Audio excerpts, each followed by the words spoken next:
नमस्कार, आपका स्वागत है सनातन चैनल पर। पिछली वीडियो में हमने आपको कल्प चक्र की संक्षिप्त जानकारी दी थी। आज की वीडियो में हम वही जानकारी विस्तृत करेंगे। तो आइए आरंभ करते हैं।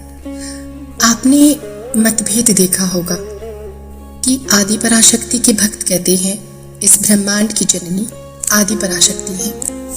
वहीं पर नारायण के भक्त कहते हैं कि ब्रह्मांड का निर्माण नारायण ने किया था।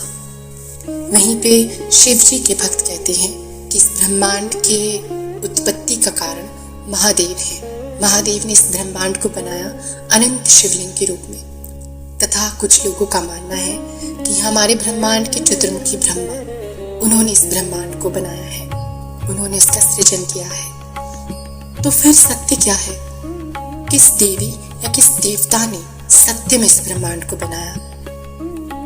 इसका उत्तर है कि इन चारों ही देवी देवताओं ने इस ब्रह्मांड का निर्माण किया है, एक साथ नहीं, अलग अलग अपने अपने कल्पों में।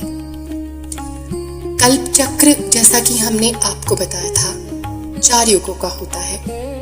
कल्प चक्र ब्रह्मा के दिन में आरंभ होकर ब्रह्मा के दिन की समाप्ति के साथ समाप्त हो जाता है तथा ब्रह्मा की रात्रि में यह कल्प विश्राम अवस्था में होता है, अर्थात शून्य अवस्था में होता है।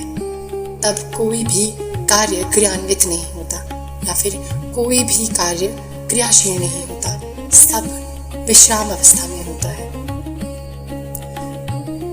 माना जाता है कि पहला कल्प आदि पराशक्ति ने आरंभ किया था, दूसरा कल्प नारायण ने आरंभ किया था, तीसरा कल्प महादेव ने आरंभ किया था अनंत शिवलिंग रूप में, और चतुर्थ कल्प चतुर्मुखी ब्रह्मा ने आरंभ किया था। हमने आपको पिछली वीडियो में बताया था कि ब्रह्मांड में जितने ब्रह्मा हैं और उन ब्रह्माओं के जितने स्तर हैं, उतने ही उन ब्रह्मांडों के युग होते हैं। जैसे कि हमारे ब्रह्मा जी के 4 मुख माने जाते हैं, अर्थात 4 स्तर माने जाते हैं। इसीलिए हमारे ब्रह्मांड में 4 युग आते हैं: सतयुग, त्रेता युग, द्वापर युग और कलयुग। और इन चारों युगों के पूर्ण होने के बाद कल्प चक्र पूर्ण हो जाता है। ये कल्प चक्र जिस प्रकार अनंत है, उसी प्रकार इन्हें आरंभ करने वाले देवी व देवताओं का ये चक्र भी अनंत है। जैसा कि मैंने आपको बताया कि पहला कल्प आदि पराशक्ति ने, दूसरा नारायण ने, तीसरा महादेव ने और चौथा ब्रह्मा जी ने आरंभ किया था। जिस प्रकार ये कल्प आगे बढ़ते रहते हैं, उसी प्रकार अपनी अपनी बारी के हिसाब से अलग अलग देवी देवता अपना अपना कल्प चक्र आरंभ करते हैं, अपना अपना कल्प आरंभ करते हैं। जिस प्रकार ये कल्प चक्र अनंत है, उसी प्रकार इन देवताओं का यह क्रम भी अनंत है।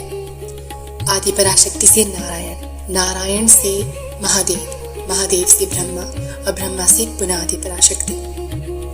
आशा है आपको ये जानकारी अच्छी लगी हो। ऐसी ही जानकारी के लिए प्लीज सब्सक्राइब करें सनातन चैनल। धन्यवाद।